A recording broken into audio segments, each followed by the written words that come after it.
Olá, amigos da TV Justiça, já está começando mais uma edição do Direito Sem Fronteiras. Foi um conflito armado entre os anos 1950 e 53. Teve como pano de fundo a disputa geopolítica entre os Estados Unidos e a extinta União Soviética. A guerra entre Coreia do Sul e Coreia do Norte foi o primeiro conflito armado da Guerra Fria.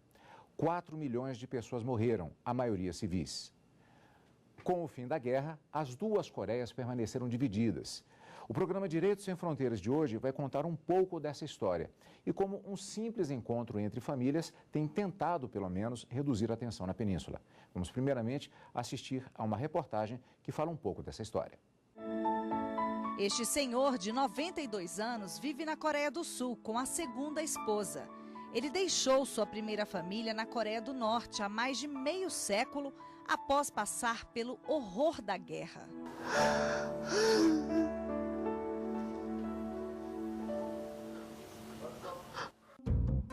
Em 2015, coreanos, a maioria idosos, foram à Coreia do Norte para se reunir com parentes que não viam há mais de 60 anos.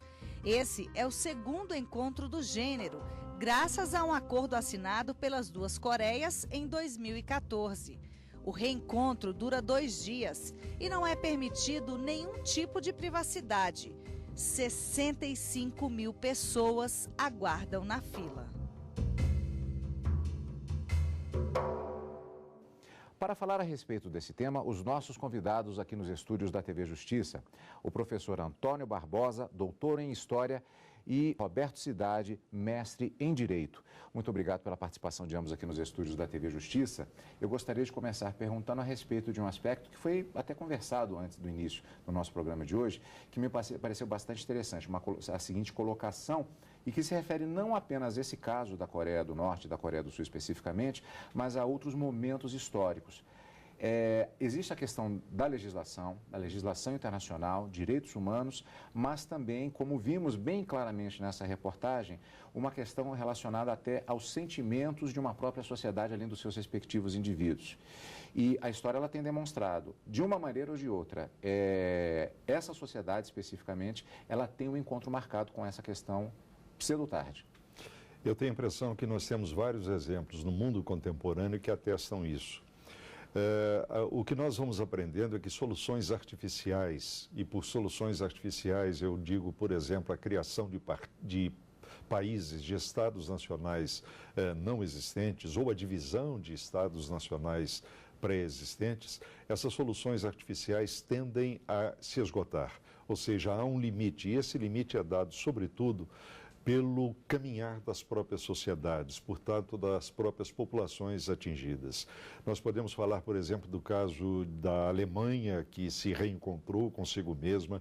Nós poderíamos falar do caso do Vietnã, que foi dividido depois da Segunda Guerra Mundial e se reunificou. Como nós poderíamos falar de um exemplo diferente, como o da Iugoslávia, que, na verdade, era um Estado nacional multiétnico, multicultural, e que acabou se desfazendo, se desfacelando. Ou seja, é quando os caminhos naturalmente perseguidos pela sociedade vão de encontro a decisões políticas que se mostram artificiais e que se mostram arbitrárias. Nesse sentido, eu, como historiador, imagino que chegará o dia em que as Coreias vão se reunificar. Para a sociedade, com relação a... Inicialmente, alguém pode imaginar que um encontro desse tipo, uma iniciativa desse tipo, ela pode ter um embasamento legal. Na verdade, se trataria, me parece, mais de uma iniciativa de ordem política, também envolvendo muitas vezes a questão até da propaganda dos respectivos regimes, seja o regime democrático, seja um regime como o da Coreia do Norte especificamente. Do ponto de vista do direito internacional, trata-se apenas de um tratado livre entre os dois países, talvez mais com objetivos políticos. Na verdade, esse fato específico não teria uma relevância jurídica tão grande para o direito internacional como um instrumento propriamente dito, né? Existe um acordo que é feito de forma bilateral de estados que são considerados, né, soberanos, podendo fazer aquilo que bem entenderem, e, a meu ver, mais como um gesto de boa vontade do que, eventualmente, uma busca efetiva para a reunificação, ou então até em busca do Tratado de Paz que não existe desde 1953. Né? Agora, se considerarmos, aprofundando um pouco mais a questão, por exemplo, das consequências relativas, talvez não ao encontro propriamente dito, mas à própria situação dessas famílias separadas por essa divisão dos dois países. Há que se considerar expectativas sob a perspectiva do direito internacional, por exemplo, com relação a direitos humanos, direitos dessas famílias? Bom, existem várias tentativas de implementação de direitos humanos, ajuda humanitária, né, e mesmo até que seja acompanhado o que acontece dentro da Coreia do Norte. De novo, como país soberano, ele tem a liberdade de permitir que isso aconteça ou não.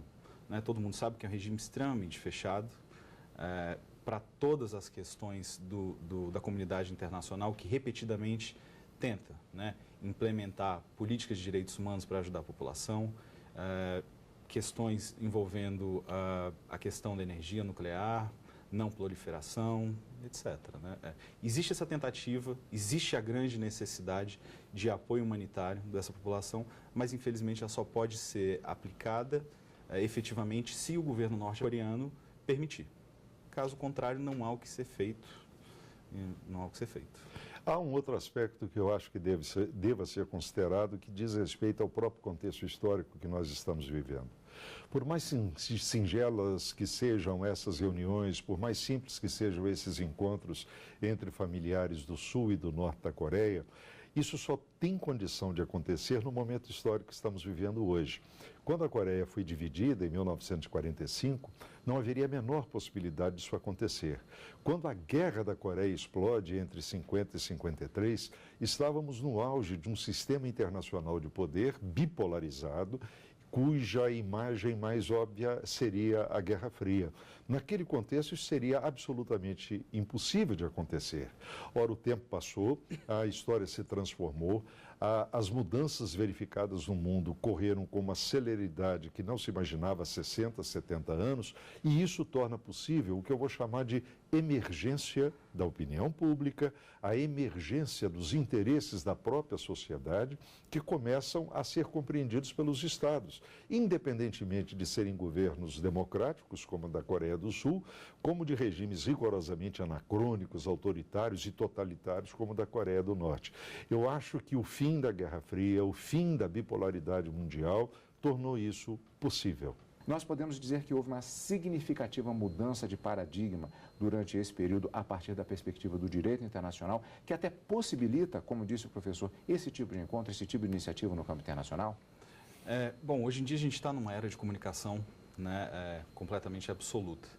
E apesar da Coreia do Norte ser extremamente fechada, obviamente ela tem representação na ONU, existe uma representação diplomática aqui no Brasil e, obviamente, eles têm informações, né, de como existe o pensamento a respeito da Coreia do Norte. E existe um jogo que a Coreia do Norte faz ao longo do tempo, onde ela prende em determinado momento e logo depois ela solta para ganhar alguma coisa. E fica nesse jogo praticamente de forma anual, onde existe uma sanção, ela abre mão de alguma coisa, logo em seguida ela vai e fecha, de novo fazendo alguma coisa para poder forçar de novo a tensão, né? Então, é por óbvio que essa é uma das formas em que a Coreia do Norte tem para dizer, eventualmente, que tem boa vontade diante da comunidade internacional, da pressão da comunidade internacional, para que ela se abra de alguma forma. Seja de uma maneira mínima como essa, seja de eventualmente aceitando profissionais da Agência Internacional de Energia Nuclear, por exemplo. Eu concordo plenamente com o que o Dr. Roberto falou e vou um pouquinho além. Eu acho que por mais fechado, por mais totalitário que seja o regime norte-coreano, ele tem consciência de que ele participa de uma comunidade internacional e que dela tem muita necessidade. Nós não podemos entender os problemas da Península Coreana se nós nos afastarmos da própria geopolítica que vigora no mundo contemporâneo. E, nesse caso, a China desempenha um papel preponderante. Aliás, na história da Coreia do Norte, a China sempre esteve presente. Para o telespectador entender o que eu quero dizer, a República Popular da China foi proclamada 1º de outubro de 49. Poucos meses depois começa a Guerra da Coreia com apoio direto e imediato da China, do novo governo comunista chinês, que mandou milhares e milhares de combatentes para entrar no território coreano. Neste momento que estamos vivendo agora, em 2016, a China se apresenta como um ator de primeira grandeza no cenário internacional e tudo leva a crer que ela tem projetos para ampliar essa sua posição e esse seu peso no cenário internacional para os próximos anos. Nesse sentido, ela vai continuar, não sei até quando, mas ela vai continuar dando um apoio, por mais sutil que seja, à Coreia do Norte. Mas existe um outro problema que eu gostaria de apresentar para o telespectador, sob o ponto de vista da história. E aí vai envolver a comunidade internacional a que o Dr. Roberto se referiu. Em 1933, Adolf Hitler chegou ao poder na Alemanha. Em 1936, ele já anexou a Áustria. Em 1938, ele convoca, não é ele que sai, ele convoca para Munique o Daladier, da França, e o Chamberlain, da Inglaterra, para comunicar a eles que o próximo passo seria anexar os Sudetos da Tchecoslováquia, ou seja, uma política expansionista, marcada pela força, etc. e tal. Daladier e Chamberlain aqueceram e disseram para suas respectivas sociedades que estavam praticando uma política de apaziguamento. Pois bem, em agosto de 1939, Hitler e Stalin assinam um pacto de não agressão. Uma semana depois começava a Segunda Guerra Mundial. Eu estou lembrando disso e vou tocar um outro exemplo. Quando François Mitterrand era presidente da França, ele fez uma visita absolutamente emblemática a Sarajevo, naquele conturbado mundo balcânico, explodindo uma guerra horrorosa. Ele fez questão de ir no mês de junho, não avisou a ninguém e em silêncio ele visitou determinados locais da cidade de Sarajevo. O que ele estava querendo dizer? Meu Deus, será que nenhum dirigente da Europa hoje, do mundo hoje, não conhece história? Será que não percebe que nessa mesma cidade, em 1914, começou uma carnificina que foi a Grande Guerra, a Primeira Guerra Mundial? Hoje eu me pergunto até que ponto a sociedade internacional, sobretudo a sociedade política internacional, não vai tomar decisões, digamos, atitudes mais concretas em relação ao perigo, como foi lembrado pelo Dr. Roberto, com o qual eu concordo, ao perigo potencial, não apenas para aquela região, não apenas para o Extremo Oriente, mas para o mundo inteiro, de um regime completamente anacrônico, autoritário, totalitário, possuir um arsenal nuclear e, ao que tudo indica, com um grau de sofisticação que torna a coisa mais séria. Eu quis dizer o fenômeno histórico de 1938, de Munique, para lembrar que estamos vivendo uma situação parecida. Não é que a Coreia do Norte queira invadir outros territórios. Isso não faz sentido no mundo de agora. Mas ela pode fazer uso, num momento de insanidade absoluta, desse tipo de armamento. Eu já tenho uma pergunta sobre isso, como uma referência cinematográfica, que vamos fazer daqui a pouquinho, quando nós voltarmos depois de um rápido intervalo, falando a respeito da tensão entre Coreia do Sul e Coreia do Norte. Não saia daí.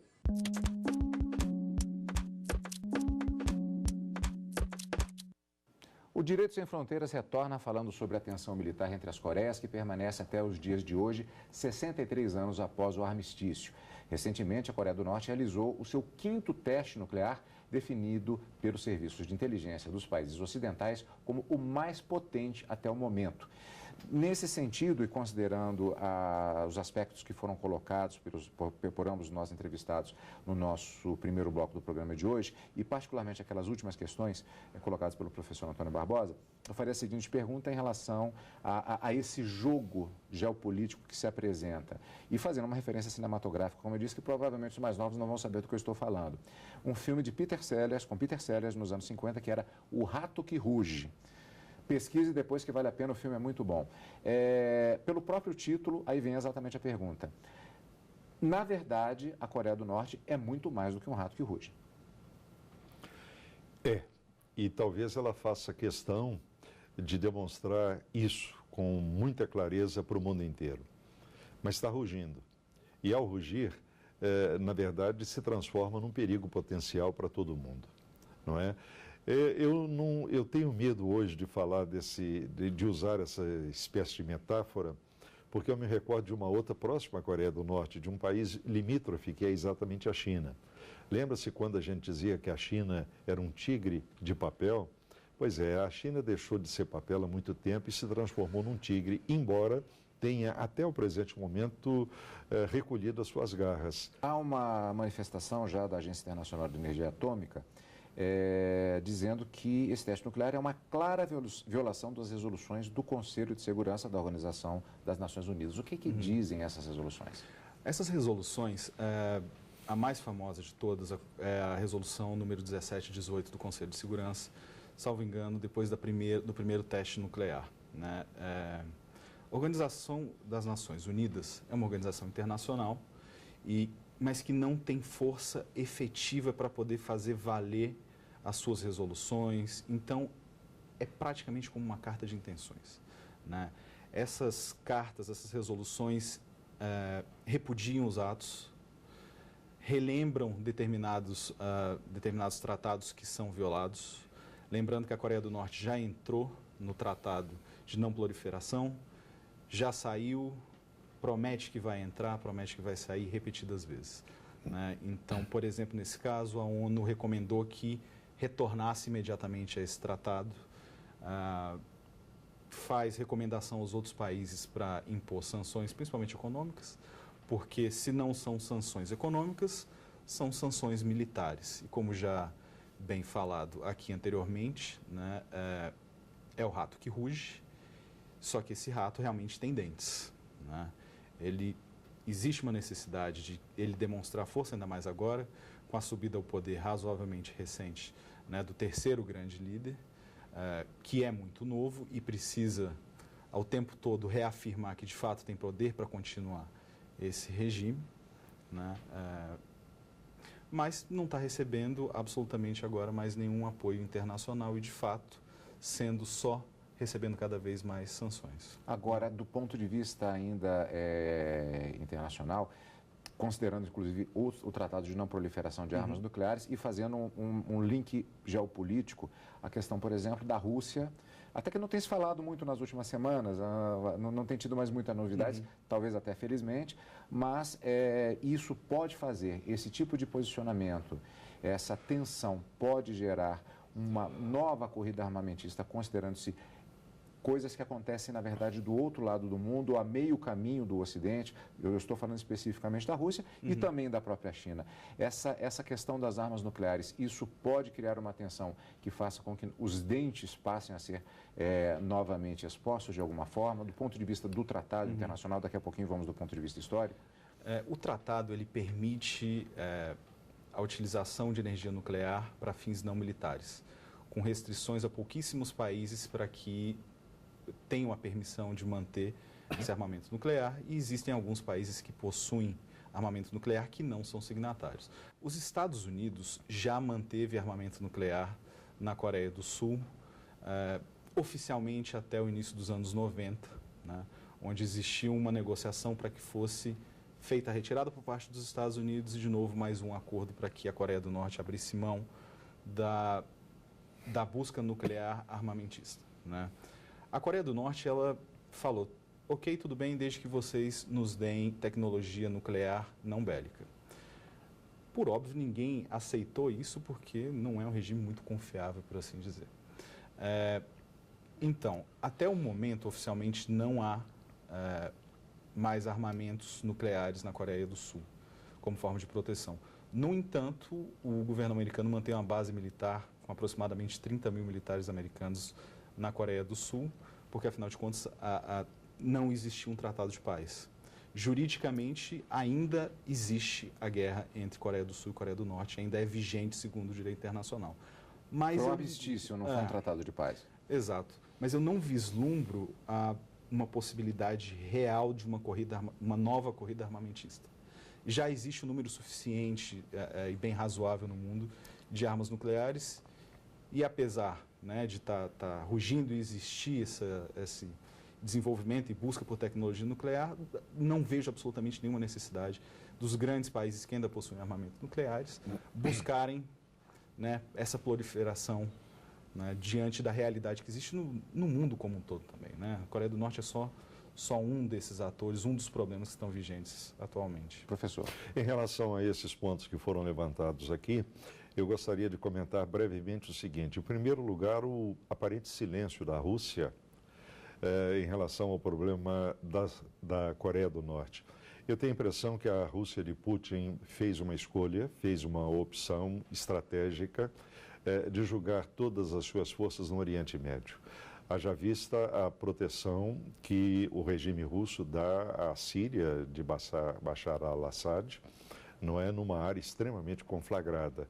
Nesse sentido, me parece que a Rússia reconhece que a influência a ser exercida na Coreia do Norte deveria caber basicamente à China e vai deixando isso mais ou menos de lado. Aliás, uma curiosidade, o início da Guerra da Coreia, em 1950, foi determinado, na verdade, pela Organização das Nações Unidas. Houve a invasão do Norte sobre o Sul, o país já estava dividido desde 1945, e a ONU, numa célebre sessão do Conselho de Segurança, aprovou uma resolução determinando que as tropas das Nações Unidas fossem organizadas para interferir diretamente no conflito. O detalhe, e esse é que chama a atenção de muita gente, é que essa resolução foi aprovada por unanimidade. Foram 9 votos. E por que isso aconteceu? Porque a Rússia não estava querendo participar das sessões do Conselho de Segurança naquele momento. Quer dizer, provavelmente sabia o que ia ser discutido, o que ia ser votado, mas fez questão de não participar. Em tese, oficialmente, este absenteísmo russo soviético na famosa sessão do Conselho de Segurança se deu pelo fato de que o Conselho não ter admitido a troca das Chinas, ou seja, a saída da China de Taiwan, a China nacionalista, e a entrada da República Popular da China. Eu acho que é essa a questão que se coloca hoje. Mas eu vou fazer, e talvez uma veleidade da minha parte, porque o historiador trabalha, a matéria-prima do historiador é o passado. Eu vou talvez fazer um exercício de futurologia. Embora as informações que nós tenhamos sobre a Coreia do Norte sejam muito escassas, exatamente pelo isolamento total e absoluto do país, eu tenho a impressão que se um dia houver uma reviravolta na política norte-coreana e esse regime for colocado para correr, isso vai nascer de golpe por meio dos militares, ou seja, por alguma razão, em determinados momentos, as Forças Armadas compreenderiam o esgotamento do regime e o colocariam abaixo. Eu não vejo, pelo que nós sabemos, eu não vejo capacidade de mobilização da sociedade norte-coreana para se impor a esse tipo de regime. Então seria uma solução intra-corpus, não é? Ou seja, os próprios militares dariam um fim a esse regime. Para encerrarmos, o nosso tempo já está se esgotando, e voltando e fechando o círculo, voltando àquilo que foi falado no primeiro bloco, no início do nosso programa, que é aquele objeto da reportagem que nós assistimos. Iniciativas como aquela relacionadas às famílias que estão divididas na Coreia, esse tipo de encontro, apesar das restrições que são impostas, até a própria ONU, ela tem se manifestado sobre isso. Existe alguma influência ou isso está mais no nível do simbólico em relação a tudo isso que foi colocado em relação às duas Coreias? Eu tenho a impressão que é o simbolismo que fala mais alto. Aliás, se a gente parar para pensar, a vida de cada um de nós, individualmente visto, e a vida de todas as sociedades, não transcorre sem símbolos. Esses símbolos marcam a trajetória das sociedades. Há esse caráter simbólico, mas há um aspecto fundamental que é o humano. Ou seja, por mais simbolismo político que possa estar encerrando essa aproximação entre pessoas, é de pessoas que se trata. Ou seja, são seres humanos com afetos, com interesses, com pensamentos, com ideias, que estão conseguindo se reaproximar. Muitas famílias apartadas há mais de 50, 60 anos, tendo representantes, sobretudo os mais velhinhos, que estão conseguindo se locomover e se encontrar, apesar de todas as dificuldades. Então, há um aspecto simbólico, sobretudo no campo da política, em especial em relação ao contexto mundial. Mas há esse valor efetivo e afetivo que está envolvendo a vida das pessoas. Professor Cidade? É algo claramente simbólico, né? E vendo da perspectiva jurídica, imagino que seria a forma, né, de angariar boa vontade e, eventualmente, ajuda humanitária para dentro do Estado. Bom, O tema é fascinante, muitas perguntas sempre podem ser feitas, mas nós nunca esgotamos, é claro, nenhum tema. A ideia é sempre repassar um pouco para os nossos amigos telespectadores, um pouco desta realidade na nossa missão aqui da TV Justiça. Muito obrigado pela participação de ambos, a gente vai ficando por aqui hoje. Conversamos sobre a permanente crise entre as duas Coreias, a tentativa de reaproximação dos familiares que foram separados durante a guerra há mais de meio século. Participaram do programa professor Antônio Barbosa, doutor em História, e professor Roberto Cidade, mestre em Direito. E se você quiser assistir a esta e outras entrevistas, pode acompanhar no site tvjustiça.jus.br. Mande também um e-mail para direitosemfronteiras@stf.jus.br. Até o próximo encontro. Tchau.